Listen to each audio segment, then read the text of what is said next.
ফরজ নামাজের পর মোনাজাতের মধ্যে এই 10টি দোয়া পাঠ করুন। ইনশাআল্লাহ আল্লাহ আপনাকে এমন কিছু দান করবেন যা কিছু পাওয়ার পর আপনার জীবনটাই ধন্য হয়ে যাবে ইনশাআল্লাহ। প্রিয় দর্শক, আমাদের তো চাওয়া পাওয়া থাকে মহান মালিকের কাছে, কিন্তু কেউ আছে পায়, আবার কেউ পায় না। তো ইনশাআল্লাহ আমরা ফরজ নামাজের পর মোনাজাত ধরিয়া এই 10টি দোয়া পাঠ করব। আল্লাহ তাআলা অবশ্যই আমাদের মোনাজাত কবুল করবেন এবং ওই মোনাজাতের মধ্যে আপনি যাই চান না কেন আল্লাহ তাআলা আপনাকে তাই দান করবেন।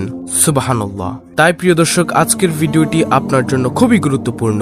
আমার বিশ্বাস যে ব্যক্তি চায় তার মোনাজাত কবুল করাতে, সে আজকের ভিডিওটি সম্পূর্ণ দেখবে এবং এইখান থেকে প্রতিটি দোয়াকে সুন্দরভাবে শিখে পরবর্তীতে সে ফরজ নামাজের পর নিয়মিত এই দোয়াগুলো পাঠ করে মহান মালিকের কাছে তার মনের আশা ব্যক্ত করবে। ইনশাআল্লাহ আল্লাহ রাব্বুল আলামিন সেই মনের আশাগুলোকে পূর্ণ করে দিবেন। নবীজি সাল্লাল্লাহু আলাইহি ওয়াসাল্লাম বলেন, তোমরা কান্নাওয়ালা চোখে চাও, কারণ কান্নাওয়ালা বান্দার কোনো নেক দোয়াই আল্লাহ তাআলা খালি হাতে ফিরিয়ে দেন না। আল্লাহু আকবার। আল্লাহর কাছে এই 2 ফোঁটা চোখের পানির অনেক দাম। তো প্রিয় দর্শক, আমরা মোনাজাত কিভাবে ধরব সেই নিয়ম ভিডিও শেষে বলে দিব। তার আগে মোনাজাত কবুল হওয়ার জন্য মোনাজাতে যে 10টি দোয়া আপনি পড়বেন সেগুলো আপনাদেরকে জানিয়ে দিব। তার মধ্যে সর্বপ্রথম নম্বর দোয়াটি হলো রব্বানা যালামনা আনফুসানা ওয়া ইল্লাম তাগফির লানা ওয়া তারহামনা লানাকুনান্না মিনাল খাসিরিন। আমি আবার বলছি প্রিয় দর্শক, রব্বানা যালামনা আনফুসানা ওয়া ইল্লাম তাগফির লানা ওয়া তারহামনা লানাকুনান্না মিনাল খাসিরিন। অর্থ হলো, হে আমাদের প্রভু, আমরা নিজেদের উপর অন্যায় করেছি, আর যদি আপনি আমাদেরকে ক্ষমা না করেন এবং আমাদেরকে রহম না করেন তবে অবশ্যই আমরা ক্ষতিগ্রস্তদের অন্তর্ভুক্ত হব। সূরা আরাফ আয়াত নম্বর 23। এটা কিন্তু একটা ইস্তেগফার সম্পর্কিত আয়াত। নবী আদম আলাইহিস সালাম ও আম্মাজান হাওয়া আলাইহিস সালাম যখন জান্নাতি ফল খেয়ে ভুল করে বসেন, তখন আল্লাহ তাআলা তাদেরকে এই দুনিয়াতে পাঠিয়ে দিয়েছেন। তারা দুনিয়ায় দীর্ঘ 350 বছর কান্না করেছেন। তখন রব্বুল আলামিনের দরবারে এই আয়াতখানা বেশি বেশি পরিমাণে বলেছেন।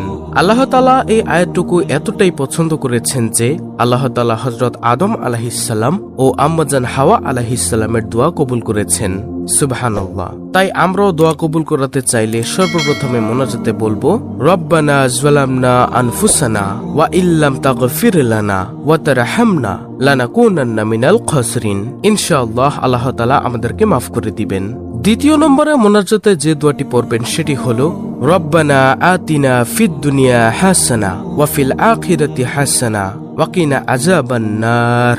আমি আবার বলছি প্রিয় দর্শক, রব্বানা আতিনা ফিদ দুনিয়া হাসানা ওয়া ফিল আখিরাতি হাসানা ওয়া কিনা আযাবান নার। অর্থ, হে আমার প্রভু, আমাকে দুনিয়াতে কল্যাণ দান করো, আখিরাতেও কল্যাণ দান করো এবং আমাকে জাহান্নাম থেকে বাঁচাও। মোনাজাতের মধ্যে এই দোয়াটির মাধ্যমে আপনি দুনিয়ার মধ্যে কল্যাণ এবং আখিরাতে কল্যাণ এবং জাহান্নাম থেকে বাঁচার জন্য দোয়া করছেন। প্রিয় দর্শক, একজন মুমিন বান্দার জন্য আর কি চাওয়ার থাকে? তাই আপনারা দ্বিতীয় নম্বরে এই দোয়াটি পড়বেন, আগে পরে পড়লেও সমস্যা নেই। তারপরে তৃতীয় নম্বরে মোনাজাতের মধ্যে যে দোয়াটি পড়বেন সেটি হলো লা হাওলা ওয়ালা কুওয়াতা ইল্লা বিল্লাহ। এটাও কিন্তু একটি দোয়া। কোন ব্যক্তি যদি মোনাজাতে এই দোয়াটি বেশি বেশি পরিমাণে পাঠ করতে পারে তাহলে সে জান্নাতের গুপ্তধন পেয়ে যাবে। ওই ব্যক্তিকে আল্লাহ তাআলা জান্নাত দান করবেন, যাকে আল্লাহ তাআলার রহমতের চাদরে আবৃত করে রেখেছেন। সুবহানাল্লাহ। তারপরে চতুর্থ নম্বরে যে দোয়াটি পড়বেন মোনাজাতে সেটি হলো রব্বিগফিরলি ওয়া তুব আলাইয়া ইন্নাকা আনতাত তাওয়াবুর রহিম। আমি আবার বলছি, ভালো করে শুনুন, রব্বিগফিরলি ওয়া তুব আলাইয়া ইন্নাকা আনতাত তাওয়াবুর রহিম। অর্থ হলো, হে আমার প্রভু, আপনি আমাকে ক্ষমা করুন এবং আমার তওবা কবুল করুন। নিশ্চয়ই আপনি মহান তওবা কবুলকারী করুণাময়। এটাও কিন্তু ইস্তেগফার সম্পর্কিত একটি দোয়া। দেখুন, আমাদের জীবনে ছোট বড় কত গুনাহ আছে। প্রতি সেকেন্ডে সেকেন্ডে আমরা গুনাহ করছি, অথচ আমাদের নবীজির কোনো গুনাহ নেই। তারপরেও তিনি দৈনিক 100 বার থেকেও বেশি তওবা ইস্তেগফার করতেন। তাই আমরাও বেশি বেশি আল্লাহ তাআলার কাছে তওবা ইস্তেগফার করব। আমরা মোনাজাতে পড়ব রব্বিগফিরলি ওয়া তুব আলাইয়া ইন্নাকা আনতাত তাওয়াবুর রহিম। তারপরে মোনাজাতের মধ্যে পঞ্চম নম্বরে যে দোয়াটি পড়বেন সেটি হলো রব্বিজআলনি মুকিমাস সালাতি ওয়া মিন যুররিয়াতি রব্বানা ওয়া তাকাব্বাল দুআ। আমি আবার বলছি প্রিয় দর্শক, ভালো করে শুনুন, রব্বিজআলনি মুকিমাস সালাতি ওয়া মিন যুররিয়াতি রব্বানা ওয়া তাকাব্বাল দুআ। অর্থ, হে আমাদের পালনকর্তা, আমাকে নামাজ কায়েম করুন এবং আমার সন্তানদের মধ্যে থেকেও হে আমাদের পালনকর্তা, এবং কবুল করুন আমাদের দোয়া। প্রিয় দর্শক, আশা করি অর্থ শুনেই বুঝতে পারছেন দোয়াটির মধ্যে কি বলা হয়েছে। আপনারা মোনাজাতে ৫ম নম্বরে এই দোয়াটি পাঠ করবেন। আল্লাহ তাআলা আমাদের জন্য উত্তম প্রতিদান অবশ্যই দান করবেন ইনশাআল্লাহ। ৬ষ্ঠ নম্বরে আপনারা যে দোয়াটি পাঠ করবেন সেটা হলো সাইয়্যিদুল ইস্তিগফার। ক্ষমা প্রার্থনার শ্রেষ্ঠ ইস্তিগফার হচ্ছে সাইয়্যিদুল ইস্তিগফার।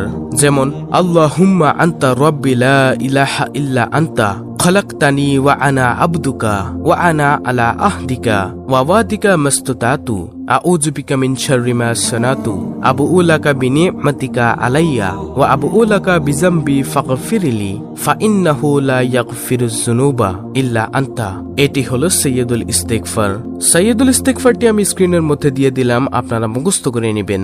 তারপরে ৭ম নম্বরে মোনাজাতের মধ্যে যে দোয়াটি পাঠ করবেন এটিও খুবই দামি একটি দোয়া, সেটি হলো ইয়া জাল জালালি ওয়াল ইকরাম ইয়া আরহামার রাহিমিন। নবীজি সাল্লাল্লাহু আলাইহি ওয়াসাল্লাম দেখলেন এক ব্যক্তি মোনাজাত ধরছেন, মোনাজাতের মধ্যে তিনি ইয়া জাল জালালি ওয়াল ইকরাম বলে দোয়া করছেন। নবীজি সাল্লাল্লাহু আলাইহি ওয়াসাল্লাম বলেন, শোনো হে আল্লাহর বান্দা, তোমার আজকে আল্লাহর দরবার থেকে যা চাওয়ার তা চেয়ে নাও, কারণ তুমি এমন একটি বাক্য দিয়ে দোয়া করেছো যে বাক্য দ্বারা দোয়া করলে আল্লাহ সেই দোয়াকে খালি হাতে ফিরায় না। সুবহানাল্লাহ। তাই প্রিয় দর্শক, আমরাও এই দোয়াটি পাঠ করব মোনাজাতে ইয়া জাল জালালি ওয়াল ইকরাম এবং ৩ বার বলবো ইয়া আরহামার রাহিমিন। ৮ম নম্বরে আপনারা যে দোয়াটি পাঠ করবেন মোনাজাতের মধ্যে সেটি খুবই গুরুত্বপূর্ণ একটি দোয়া, সেটি হলো রব্বির হামহুমা কামা রব্বায়ানি সগীরা। অর্থ, হে আমার প্রতিপালক, তাদের উভয়ের প্রতি রহম করো যেমন তারা আমাকে শৈশবকালে লালন পালন করেছেন। এই দোয়াটি আপনি পাঠ করবেন আপনার পিতামাতার জন্য মোনাজাতের মধ্যে। তারপরে ৯ম নম্বরে নবীজি সাল্লাল্লাহু আলাইহি ওয়াসাল্লামের একটি হাদিস, নবীজি বললেন, এক ব্যক্তিকে আমি দেখলাম সে দোয়া করছে। তখন নবীজি সাল্লাল্লাহু আলাইহি ওয়াসাল্লাম ওই ব্যক্তিকে বলল, শোনো, তুমি এই যে ফরজ নামাজের পর দোয়া করলে, তোমাকে দোয়া করার নিয়মটা আমি শিখিয়ে দেই। দোয়া করার পদ্ধতি হলো, সর্বপ্রথমে তুমি আল্লাহ তাআলার গুণগান গাইবে, তারপরে আমি নবীর উপর দুরূদ পাঠ করবে, তারপর তোমার মনের বাসনাগুলো আল্লাহ তাআলার কাছে ব্যক্ত করবে। এইভাবে যদি তুমি করতে পারো তাহলে তোমার দোয়া আল্লাহ তাআলা কবুল করবে। সুবহানাল্লাহ, আল্লাহু আকবার। তো ৯ম নম্বরে আপনারা মোনাজাতে এটা করবেন। তারপরে সর্বশেষ ১০ম নম্বরে যে দোয়ার কথা বলবো সেটি হলো মোনাজাতের শেষে আপনারা পাঠ করবেন আমিন বিরহমাতিকা ইয়া আরহামার রাহিমিন। এটা বলে আপনারা মোনাজাত শেষ করবেন ইনশাআল্লাহ। প্রিয় দর্শক, যেই 10টি দোয়া অথবা নিয়ম আমি আপনাদেরকে ভিডিওতে বলে দিয়েছি, এগুলো আপনারা মোনাজাতের মধ্যে করবেন।